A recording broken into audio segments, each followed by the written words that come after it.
आप देख रहे हैं सिटीजन वाइज, जहां हर खबर आपकी आवाज बनती है। जी हां, मैं हूं शब और आज हम आपके लिए लाए हैं सबसे ताजा, सबसे सच्ची और सबसे महत्वपूर्ण खबरें सीधे आपके शहर और देश से। तो बने रहिए हमारे साथ, क्योंकि यहाँ हर खबर है आपकी समझ के लिए और हर सवाल का जवाब है साफ साफ। तो चलिए शुरू करते हैं आज की ताजा खबरें।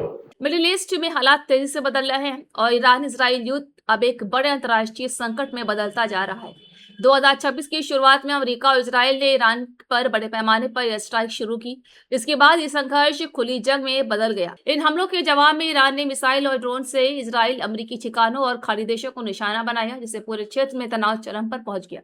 इस युद्ध का असर सिर्फ दो देशों तक सीमित नहीं रहा। लेबनान में हिजबुल्लाह और इजराइल के बीच भी लड़ाई तेज हो गई, जबकि स्ट्रेट ऑफ हॉर्मुज जैसे अहम तेल मार्ग पर ईरान ने दबाव बनाकर वैश्विक व्यापार को प्रभावित किया। हजारों लोगों की मौत हो चुकी है और लाखों लोग प्रभावित हुए हैं, जिससे यह संघर्ष एक बड़े मानवीय संकट का रूप ले चुका है। अब इस पूरे मामले में सबसे एक बड़ा ट्विस्ट आया, रूस की एंट्री। रूस ने सीधे युद्ध में सेना नहीं उतारी है, लेकिन उसने ईरान के साथ अपने रिश्ते मजबूत किए हैं। रूसी राष्ट्रपति व्लादिमीर पुतिन ने ईरान को कठिन समय में समर्थन देने की बात कही है और दोनों देशों के बीच रणनीतिक साझेदारी को और मजबूत करने पर जोर दिया है।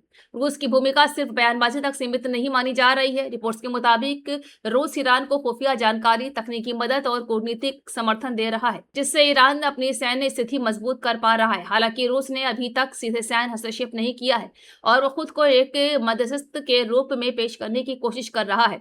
रूस और चीन दोनों ने अमेरिका और इजराइल की कार्रवाई की आलोचना की है और युद्ध को रोकने की अपील की है।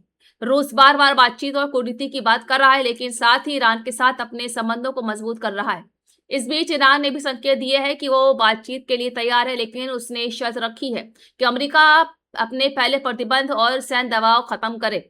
स्ट्रेट ऑफ हॉर्मुज को लेकर भी तनाव जारी है, जो दुनिया के तेल सप्लाई का एक बड़ा हिस्सा है। युद्ध का वैश्विक असर भी साफ दिखाई दे रहा है। तेल की कीमतों में उतार चढ़ाव, शेयर बाजार पर दबाव और अंतर्राष्ट्रीय राजनीति में नए गठबंधन बनते नजर आ रहे हैं। कुछ विशेषज्ञों का मानना है कि इस संघर्ष से रूस को आर्थिक और रणनीतिक फायदा भी हो सकता है, क्योंकि दुनिया का ध्यान यूक्रेन से हटकर मिडिल ईस्ट पर चल रहा है। हालांकि सबसे बड़ा खतरा ये है कि अगर ये संघर्ष और बढ़ता है तो ये एक बड़े क्षेत्रीय और वैश्विक युद्ध का रूप ले सकता है। अमेरिका, इजराइल, ईरान और उसके सहयोगी देशों के बीच बढ़ती टकराव की स्थिति दुनिया के लिए चिंता का विषय बनी हुई